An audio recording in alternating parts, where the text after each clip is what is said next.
গণভোটের গণরায় বাস্তবায়নে রাষ্ট্রপতির প্রতি আহ্বান জানিয়েছে জামায়াত। জুলাই শহীদ পরিবার এবং জুলাই যোদ্ধাদের সংবর্ধনা ও আলোচনা সভায় এই অনুরোধ জানান দলটির সেক্রেটারি জেনারেল মিয়া গোলাম পরওয়ার।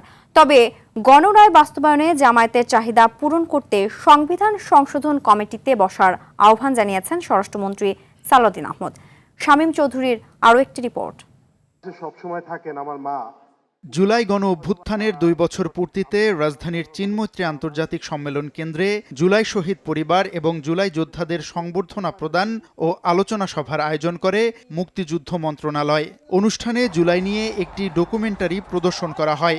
এ সময় ডকুমেন্টারিটিকে একপেশে অভিযোগ করে হট্টগোলের সৃষ্টি হয়। দয়া করে আপনারা শান্ত থাকুন, আমরা অনুষ্ঠানটা পরিস্থিতি শান্ত করেন স্বরাষ্ট্রমন্ত্রী সালাউদ্দিন আহমদ। কি বক্তব্য আপনারা শুনবো, আপনারা বলুন, আমরা শুনবো। সেখানে বক্তব্যে জুলাই গণ অভ্যুত্থানকে একটি দল কুক্ষিগত করতে চায় বলে অভিযোগ করেন এনসিপির সদস্য সচিব আক্তার হোসেন।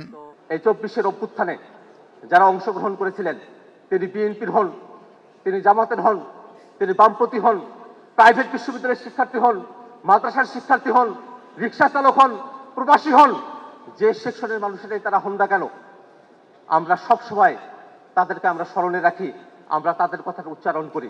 ডকুমেন্টারি একপেশে হলে তা সংশোধনের কথা বলেন মুক্তিযুদ্ধ বিষয়ক মন্ত্রী। সেখানে সরকারের 5 মাসে জুলাই যোদ্ধা ও জুলাই শহীদ পরিবারের জন্য নেয়া পদক্ষেপও তুলে ধরেন মন্ত্রী। জুলাই শহীদদের ভাতা দিয়েছি 18 কোটি টাকা। আমরা জুলাই যোদ্ধাদের এককালীন অনুদান দিয়েছি 214 কোটি টাকা।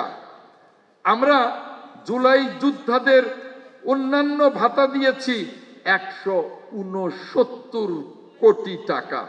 বক্তব্যে জুলাই শহীদ পরিবারের আকাঙ্ক্ষা পূরণ হয়নি অভিযোগ করেন জামায়াতের সেক্রেটারি জেনারেল মিয়া গোলাম পরওয়ার। এই কয়েকজন শহীদের সুচিকিৎসা পুনর্বাসন কোনো অসম্ভব ব্যাপার নয়। আমার প্রথম শহীদ পরিবারের কণ্ঠের সাথে কণ্ঠ মিলিয়ে আবেদন থাকবে, এই বিষয়টা আপনি স্পেশালি সরকারকে নির্দেশ দেবেন যে কোনো একজন শহীদের পরিবার যেন বলতে না পারে যে আমার আফসোস আছে। এই আফসোস আপনি রাষ্ট্রের পক্ষ থেকে পূরণ করবেন। স্বরাষ্ট্রমন্ত্রী বলেন, জুলাই সনদের প্রতিটি অক্ষর বাস্তবায়ন করবে সরকার। শুধু জুলাই চেতনার উপর নির্ভর করে রাজনীতি করা যাবে না বলেও জানান স্বরাষ্ট্রমন্ত্রী। যারা জুলাই চেতনার উপর নির্ভর করে রাজনীতি করছে, সেই রাজনীতি করা যাবে না। 71-এর চেতনাকে বিক্রি করতে করতে ফ্যাসিবাদী শেখ হাসিনা দিল্লি যেয়ে বসে আছে। আমি অনেকবার বক্তব্য দিয়েছি, শেখ হাসিনা এবং আওয়ামী লীগের রাজনৈতিক মৃত্যু হয়েছে ঢাকায়, দাফন হয়েছে দিল্লিতে।